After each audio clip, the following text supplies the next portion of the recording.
So students, our next topic, which is linked to our previous topic, that is the factors affecting the distribution and density of population.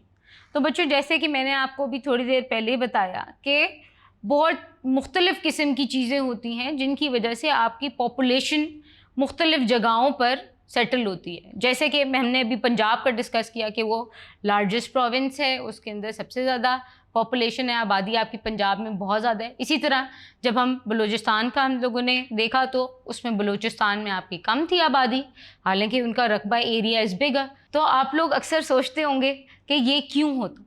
सो बच्चों, let me tell you about it. तो जो factors हैं जिसकी वजह से affect करती है आपकी डिस्ट्रीब्यूशन ऑफ पॉपुलेशन, उनमें से ये है कि सबसे पहली चीज़ ये है कि सिर्फ ये पाकिस्तान में नहीं है, ठीक है, it is universal in nature. Uniform distribution जो होती है वो नहीं हो सकती, पॉपुलेशन हर जगह एक जैसी नहीं होती, ठीक है। ये बहुत ज़रूरी है, आपको समझने की ज़रूरत है कि सिर्फ पाकिस्तान में ये नहीं है बल्कि तमाम दुनिया के ममालिक में होता है, ठीक है।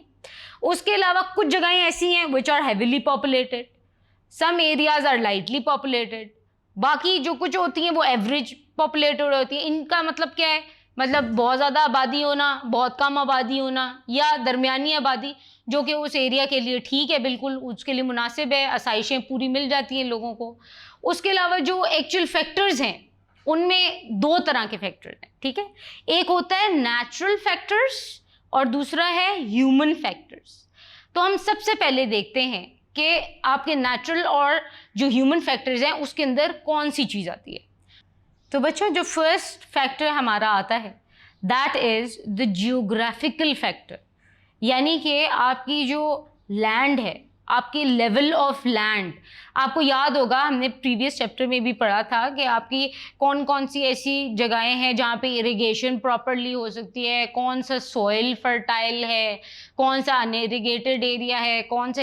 तो बच्चों, इसी तरह जब आपकी आबादी कहीं पे सेटल होने लगती है तो वहाँ पे एक जो बहुत इंपॉर्टेंट चीज़ होती है वो ये है कि क्या वो जगह ऐसी है, वो सॉइल फर्टाइल है, वहाँ पे लोग आबाद हो भी सकते हैं कि नहीं, और वहाँ की जो रिसोर्सेज हैं। अगर देखें बच्चों, अगर हम पाकिस्तान की एग्जांपल लें, अगर कोई ऐसी जगह है जहाँ पे खेती बाड़ी आराम से हो सकती है, जहाँ पे आराम से लोगों को पानी मुहैया हो सकता है, पानी के बारे में मैं फर्दर बताऊंगी आपको, तो ऐसा इलाका है जहाँ पे लोग बस सकते हैं, वहाँ पे खेती बाड़ी कर सकते हैं, they will have a source of livelihood at that place, right.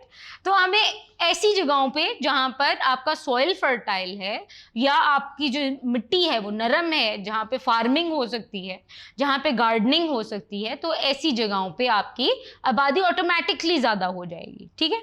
और ऐसे एरियाज जैसे कि जहाँ पे आप आराम से कंस्ट्रक्शन करा सकते हो, जहाँ पे रहने सहने की आसाइशें हों और जहाँ पे बेहतर हो तकरीबन, और वो वाली जगहें जो इस किस्म की जो जगहें होती हैं बच्चों, देर आर ओवर पॉपुलेटेड। वहाँ पे लोग ज़्यादा आना चाहते हैं, जितने ज़्यादा वहाँ पे मतलब कल्टिवेशन अपॉर्चुनिटीज़ हैं उनके लिए, तो they would like to settle at those kind of areas, so hence they are overpopulated. On the other hand, दूसरी तरफ क्या है कि जो रग टेरेन्स हैं, फॉर एग्जांपल जो खुरदरी सड़कें हैं, पहाड़ों की जगहें हैं, बहुत घने जंगलात हैं और वेस्टेड लैंड्स हैं, ऐसे जगह जहाँ पर बैरन लैंड है, जहाँ पे कल्टिवेशन भी नहीं हो सकती, वहाँ पर अक्सर क्या होता है, पहाड़ी इलाकों पे बहुत ज़्यादा आबादी नहीं बसती। अब ये इनकी वजह से, इन चीज़ों की वजह से, जहाँ पे खुरदरी जगहें होती हैं, नहीं हो सकती कल्टिवेशन, तो वहाँ की आबादी ऑटोमेटिकली कम होगी, वहाँ पे लोग ज़्यादा नहीं बसना चाहेंगे। तो पाकिस्तान की जो प्लेन एरियाज़ हैं वहाँ पे फर्टाइल जो है, कल्टिवेटेबल है, जहाँ जहाँ पे फर्टाइल सॉइल है, वो ऑटोमेटिकली वहाँ पर ज़्यादा पॉपुलेशन है, ज़्यादा आबादी है। जैसे कि आपकी जो रिवर इंडस प्लेन्स हैं और पेशावर और मर्दान के वैलीज़ हैं, ये वाले ऐसे एरियाज हैं जिनका फर्टाइल है सॉइल और वहाँ पर लोग बसते हैं और रहते हैं वहाँ पर।